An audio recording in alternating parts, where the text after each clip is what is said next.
नमस्कार। हिंदी मतलब नवीन अवस्थी। तो देखिए, आज हम आपके सामने लेकर आ रहे हैं कैकेयी के अनुताप मैथिली शरण गुप्त द्वारा रचित कैकेयी का अनुताप आखिरी भाग। तो आप लोग इसे बहुत ही अच्छी तरह से देखिए। अगर आपको अच्छे से समझ में आ रहा है तो इसको लाइक करिए, चैनल सब्सक्राइब करिए और शेयर ज़रूर करिए। देखिए, पिछले वीडियो में बताया गया था, हमने बताया था कि श्रीखंड कैकेयी भरत के लिए कहती हैं कि श्रीखंड प्रचंड अंगार, मतलब कि चंदन के समान शीतलता प्रदान करने वाला श्रीखंड आज यह चंड अंगार है मेरा, तो इससे बढ़कर दंड कौन है मेरा। तो चंदन के समान शीतलता प्रदान करने वाला मेरा पुत्र भरत आज किसके समान दिखाई दे रहा है? भयंकर आग के समान दिखाई दे रहा है। तो इससे ज़्यादा अपराध मेरे लिए और अधिक क्या हो सकता है। तो उसके बाद की लाइनें हैं, पटके मैंने पद पाड़ी मोह के नद में, जन क्या क्या करते नहीं स्वप्न में मद में। तो कहता है पटके मैंने पद पाड़ी। पद माने भैया होता है, पद माने होता है आपका पैर, और पाड़ी माने होते हैं हाथ। मोह के नद माने नद मतलब नशे में या मत में आकर के। तो कहता है कि मोह के नशे में आकर के या मोह की आवाज़ को सुन करके, मोह की आवाज़ को सुन करके जो भी मैंने इन हाथों और पैरों से कार्य किए हैं वो किसके कारण किए हैं? केवल मोह से ग्रसित होकर के ही किए हैं। तो कहता है कि अभी तक मैंने अपने हाथों और पैरों से जो भी कार्य किया है वह केवल पुत्र प्रेम में आकर के ही किया है। कैकेयी कहती हैं कि मैंने अपने हाथों और पैरों से आज तक जो भी कार्य किए हैं वह सिर्फ और सिर्फ अपने पुत्र भरत के प्रेम के लिए ही किए हैं। और पुत्र प्रेम के लिए लोग करते भी हैं भाई, करते भी हैं पुत्र प्रेम के लिए। आज जो लोग कमाते खाते, हमारे माता पिता जो हैं, अगर कमा खा रहे हैं तो किसके लिए कमा खा रहे हैं आप बताइए? पुत्र के लिए ही तो जोड़ रहे हैं कि अच्छी शिक्षा हो सके, थोड़ा सा धन संचय हो सके, नहीं तो दूसरा क्या प्रयोजन है। वो धन संचय की ओर क्यों अग्रसर होते हैं? क्योंकि दुनिया को मालूम है कि एक दिन चले जाना है। कहता है जन करते नहीं स्वप्न में मद में। मद माने होता है नशा अर्थात अहंकार। मद माने नशा भी होता है, मद माने अहंकार भी होता है, और स्वप्न माने होता है सपने देखते हुए। जन माने लोग। कहता है लोग सपने में और अहंकार में बहुत सा कार्य कर जाया करते हैं। मैंने अभी तक अपने हाथों और पैरों के माध्यम से जो भी कार्य किया है वह सिर्फ और सिर्फ पुत्र प्रेम के कारण ही किया है। और मनुष्य जब सपना देखता है या अहंकार से ग्रस्त हुआ करता है तो वह बहुत कुछ कर जाया करता है। आगे कहता है हा दंड कौन क्या उससे डरूंगी अब भी, मेरा विचार कुछ दयापूर्ण हो तब भी। हा दंड, हाय, हा माने हाय, दंड कौन, अब मुझे कौन सा दंड मिलेगा। हाय, अब मुझे कौन सा दंड मिलेगा। क्या डरूंगी अब भी, क्या उस दंड से भी मैं डरने वाली हूँ। अब अगर मुझे कोई दंड भी दिया जाता है तो क्या मैं उस दंड से डर सकती हूँ? बिल्कुल नहीं डर सकती। भाई, जिस माँ का पुत्र ही कह दे कि ये मेरी माँ नहीं है, जिस माँ का पुत्र ही कह दे कि यह आज से मेरी माँ नहीं है, उससे बड़ा दंड तो शायद उस माँ के लिए, अगर वास्तविकता में माँ है तो उससे बढ़कर के कोई नहीं हो सकती। और वास्तविकता क्या, ज़्यादातर माँ जो होती है ना, अपने पुत्र, अगर पुत्र और पति दोनों को अलग अलग तराजू में रख दिया जाए तो शायद पुत्र का प्रेम जो हो जाता है वो ज़्यादा हो जाता है। उसका रीज़न, उसका कारण केवल एक ही होता है कि पति केवल अंश रूप में होता है, लेकिन पुत्र तो वास्तविक अंश होता है ना। इस कारण से पिता का प्रेम भी होता है, लेकिन पिता का प्रेम दिखावटी नहीं होता। पिता जो प्रेम करता है वो कभी भी दिखावटी प्रेम नहीं करता है, लेकिन माँ का प्रेम झलक ही पड़ता है। आप चाहे जितना, अगर आप खाना ना खाइए तो शायद माता भी भूखी रह सकती है। ठीक है, अगर आप खाना नहीं खाएंगे तो माँ को तब तक खाना अच्छा नहीं लगेगा जब तक आप खाना नहीं खा लेते हैं। तो वही कहता है, हाँ दंड कौन, अब मुझे कौन सा दंड मिलेगा, क्या डरूंगी, क्या अब कोई भी मुझे अगर दंड मिल जाता है तो मैं उससे डरने वाली हूँ। मेरा विचार कुछ दयापूर्ण हो तब भी। तो कहता है मेरे विचारों में अगर तुम्हें दया दिखाई दे रही हो, मेरे विचारों में अगर तुम्हें दया दिखाई दे रही हो, तब भी मैं तुमसे यही कहना चाहती हूँ, हा हंत, हा दया, हा माने हाय दया, हंत घृणा, हंत माने समाप्त हो गई है, घृणा माने घृणा का मतलब हो जाएगा घृणा, करुणा माने होता है दुख। तो कहता है हाय मैं अब दया के पात्र हूँ, मैं अब दया के पात्र हूँ, मेरे अंदर की घृणा पूरी तरह से समाप्त हो चुकी है और अब इस हृदय में क्या भरी हुई है, करुणा ही भरी हुई है, या इस हृदय में अब केवल दुख ही भरा हुआ है। वैतरणी सी आज जानवी वरुणा, वैतरणी माने भैया होता है, वैतरणी माने होता है नर्क की नदी। काहे की नदी? नर्क की नदी। तो नर्क की नदी के समान दिखाई देने वाली रानी कैकेयी, नर्क की नदी के समान दिखाई देने वाली रानी कैकेयी। जानवी वरुणा का मतलब हो जाएगा पवित्र, जानवी वरुणा का मतलब क्या हो जाएगा? पवित्र गंगा। तो कहता है नर्क की नदी के समान दिखाई देने वाली रानी कैकेयी इस समय पवित्र गंगा के समान दिखाई दे रही। कहता है जो रानी कैकेयी नर्क की नदी के समान दिखाई दे रही थी, अभी तक वो अब पवित्र गंगा के समान दिखाई दे रही है।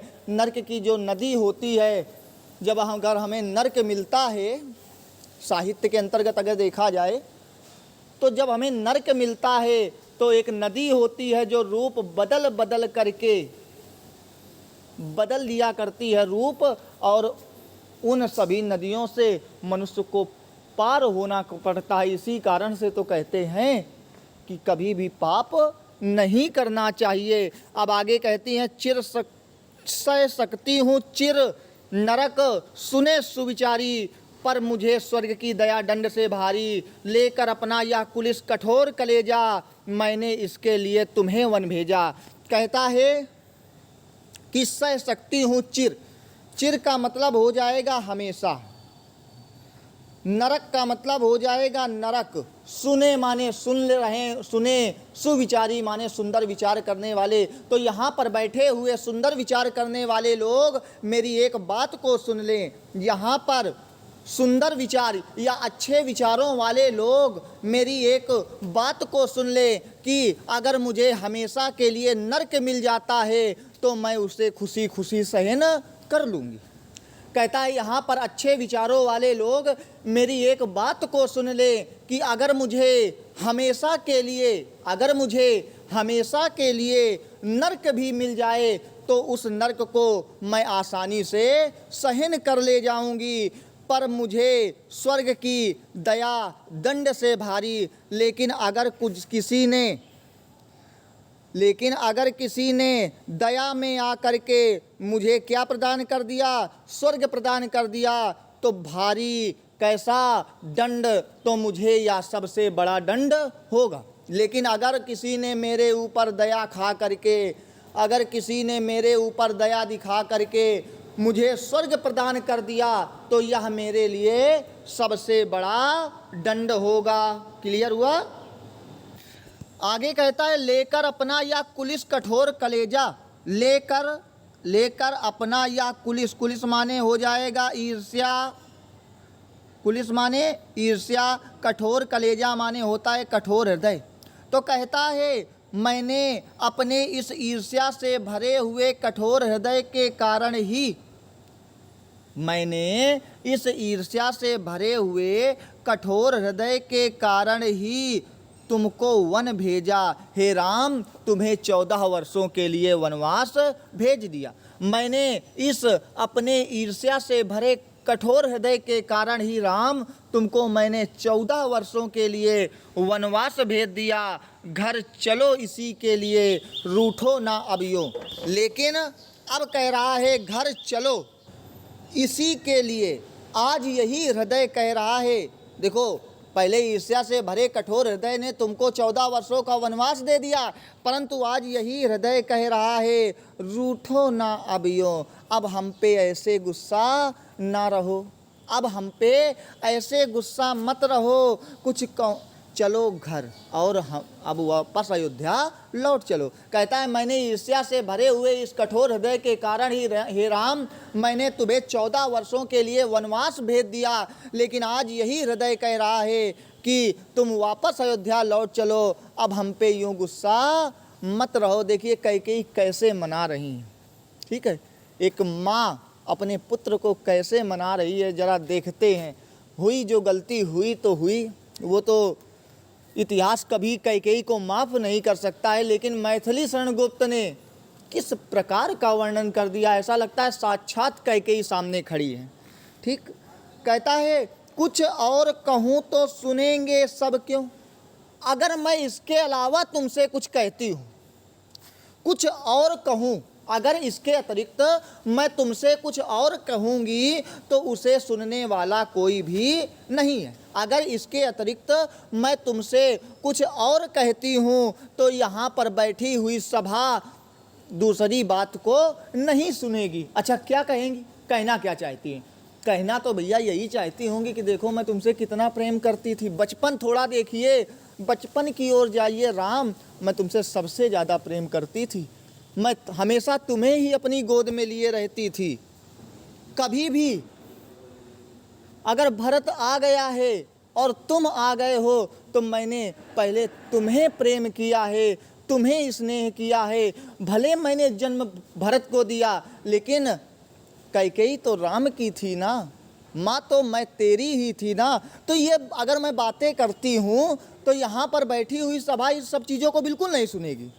उसका रीज़न है क्यों नहीं सुनेगी, क्योंकि यहाँ पर ये सभा केवल इसलिए आई है, यहाँ पर ये सभा केवल इसलिए आई है कि कैकेयी क्या कहती है। कैकेयी ने ही वनवास भेजा है ना, तो यहाँ पर केवल सभा ये देखने आई है कि कैकेयी कहती क्या है। ज़रा देखते हैं कि चलिए चल के कि कैकेयी कुछ बोलती भी है कि नहीं बोलती है। तो मैं तुमसे इस यहाँ पर बैठी हुई सभा से केवल इतना कहना चाहती हूँ कि हे राम अब तुम गुस्सा मत रहो और वापस अयोध्या लौट चलो। आगे कहता है इसके अतिरिक्त अगर मैं तुमसे कुछ कहती हूँ तो उसे सुनने वाला कोई भी नहीं। आगे देखिए, कहता है मुझको यह प्यारा और इसे तुम प्यारे। मुझको यह प्यारा, यह प्यारा, यह प्यारा का मतलब भरत, मुझको प्यारा, मैं अपने पुत्र भरत से प्रेम करती हूँ, इसे तुम प्यारे, लेकिन भरत तुम प्यारे, लेकिन भरत तुमसे प्रेम करता है। कहता है कि मैं अपने पुत्र भरत से प्रेम करती हूँ, लेकिन मेरा पुत्र भरत तुमसे प्रेम करता है, दुगने प्रिय रहो, इसलिए मैं तुमसे दोगुना प्रेम करती हूँ। भाई सीधी सी बात है, मैं भरत से करती हूँ, भरत तुमसे करता, इसलिए मेरा तुमसे प्रेम दोगुना है, ना मुझसे न्यारे। न्यारे का मतलब हो जाएगा अलग, न्यारा माने निराला भी होता है, लेकिन यहाँ पे न्यारे का मतलब अलग हो जाएगा। तो कहता इसलिए मैं तुमसे दोगुना प्रेम करती हूँ, तो राम तुम अब मुझसे अलग ना रहो। मैं इसे न जानूँ किंतु जानते हो तुम, अपने से पहले इसे मानते हो तुम भ्राताओं का प्रेम परस्पर जैसा, यदि वह या सब पर यो प्रकट हुआ है वैसा। मैं इसे न जानूँ किंतु जानते हो तुम, मैं इसे न जानूँ, इसे नहीं जान पाई। मैं अपने पुत्र भरत को जन्म देने के बाद भी नहीं पहचान पाई हूँ, लेकिन तुम भरत को बहुत ही अच्छे से जानते हो, अपने से पहले इसे मानते हो तुम, अपने से पहले जहाँ जहाँ तुम्हारे अधिकार होते हैं उन अधिकारों में तुम पहले महत्व भरत को देते हो, अपने से पहले। मतलब जहाँ पर तुम्हारा स्थान होता है तो तुम उसका महत्व किसको देते हो, भरत को देते हो। तुम भ्राताओं का प्रेम परस्पर जैसा। तुम भ्राता, भ्राता माने भाई, भ्राता माने भाई। तुम सभी चारों भाइयों का प्रेम, तुम सभी चारों भाइयों का प्रेम परस्पर माने एक दूसरे से जैसा, समान रूप से है। कहता है तुम सभी चारों भाइयों का प्रेम, तुम सभी चारों भाइयों का प्रेम एक दूसरे से समान रूप का है, वह सब पर प्रकट हुआ है वैसा। यह प्रेम सभी के सामने प्रकट भी हो चुका है, या सभी के सामने दिखाई भी दे चुका है। तो पाप दोष भी पुण्य तोष है मेरा। पाप दोष, पाप दोष का मतलब क्या हो जाएगा? जितने भी मैंने पाप दोष किए, पाप माने पाप, दोष माने दोष, अभी तक जितने भी मैंने पाप दोष किए हैं, पुण्य तोष, पुण्य माने पुण्य, तोष माने संतोष। तो अभी तक मैंने जितने भी पाप दोष किए हैं, अब मैं अपने पुण्य करके संतोष करूंगी। अभी तक जितने भी मैंने पाप दोष किए हैं, तो प्रयोजन केवल इतना ही है कि अभी तक मैंने जितने भी पाप दोष किए हैं, प्रयोजन क्या है कहने का? कि अभी तक मैंने जितने भी पाप दोष किए हैं, उन पुण्यों से मैं अब संतोष कर लूँगी। मैं रहूँ पंकिला। पंकिला मतलब होता है कीचड़। पंकिला माने क्या होता है? कीचड़। ध्यान दीजिएगा, मैं भले कीचड़ हूँ पद्मकोश। पद्मकोश माने होता है कमल का बीज। पद्मकोश माने क्या होता है? कमल का बीज। अब देखिए कितना अपने आप को गिरा हुआ बता दिया है। मैं भले ही कीचड़ हूँ, कैकेयी कहती है मैं स्वयं भले ही कीचड़ हूँ, लेकिन पद्मकोश है मेरा, परंतु कमल का बीज तो मेरा पुत्र भरत ही है। कहता है मैं रहूँ पंकिला, मैं भले कीचड़ हूँ, लेकिन मैं भले कीचड़ हूँ, परंतु कमल का बीज मेरा पुत्र भरत ही है। अब देखिए, और कमल हमेशा कहाँ होता है? कीचड़ में ही होता है। अगर मैं कीचड़ ना होती, कहने का प्रयोजन यहाँ पे यही है कैकेयी का, कि अगर मैं कीचड़ ना होती तो शायद है कि कमल का बीज कभी भी मेरी गर्भ से जन्म ना लेता। तो कहती हैं मैं भले ही कीचड़ हूँ, परंतु कमल का बीज तो मेरा पुत्र भरत ही है। आगत ज्ञानी जन उच्च भाल ले लेकर समझावें तुमको अतुल युक्तियाँ देकर। मेरे तो एक अधीर हृदय है बेटा, उसने फिर तुमको आज भुजा भर भेटा। कहता है आगत, आगत माने आए हुए, आए हुए। ज्ञानी जन माने होता है ज्ञानी लोग। आगत माने आए हुए, ज्ञानी जन माने होता है ज्ञानी लोग। उच्च माने ऊंचे, उच्च माने ऊंचे। भाल माने मस्तक, भाल माने मस्तक। तो आए हुए ऊंचे ऊंचे मस्तकों वाले ज्ञानी लोग, ऊंचे ऊंचे मस्तकों वाले आए हुए ज्ञानी लोग समझावें तुमको, समझा रहे हैं तुमको। अतुल माने होती है अतुलनीय। अतुलनीय का मतलब क्या होता है? जिसकी तुलना ना की जा सके। युक्तियाँ माने होता है उपाय, युक्तियाँ माने उपाय। तो कहता है आए हुए ऊंचे ऊंचे मस्तक वाले ज्ञानी लोग तुमको अतुलनीय उपायों के माध्यम से समझाने का प्रयास कर रहे हैं। भाई सभी लोग तुमको प्रयास कर रहे हैं, समझा रहे हैं। तो कहता है आए हुए ज्ञानी लोग या आए हुए ऊंचे ऊंचे मस्तकों वाले ज्ञानी लोग तुमको अनेक उपायों के माध्यम से समझाने का प्रयास कर रहे हैं। मेरे तो एक अधीर हृदय है बेटा, उसने फिर तुमको आज भुजा भर भेटा। लेकिन कैकेयी क्या कह रही हैं? अधीर माने हो जाएगा धैर्य रहित, हृदय माने हृदय, बेटा माने बेटा। लेकिन कैकेयी कह रही हैं कि इस धैर्य रहित हृदय का एक ही पुत्र है। कैकेयी कहती है मेरे इस धैर्य रहित हृदय का एक ही पुत्र है जिसका नाम भरत है। उसने तुमको आज भुजा भर भेटा। भुजा भर भेटा का मतलब होता है बाहों में भर लेना। तो कैकेयी कहती हैं कि इस धैर्य रहित हृदय वाली माँ कैकेयी के पास तो सिर्फ एक ही पुत्र है जिसका नाम भरत है, और उस भरत ने आज फिर से तुम्हें अपनी बाहों से भर लिया है, या फिर से तुम्हें अपने गले लगा लिया है। बोलिए सियावर रामचंद्र की जय। देखिए साकेत, यहाँ से कैकेयी का अनुताप समाप्त होता है। ठीक है, जहाँ कहीं अगर आपको समस्या हो तो आप कमेंट करके ज़रूर पूछ लीजिएगा। मेरा प्रयास रहेगा कि मैं अवश्य बताऊंगा। आप इसको शेयर करना बिल्कुल मत भूलिएगा। धन्यवाद। मिलते हैं अगले वीडियो के साथ।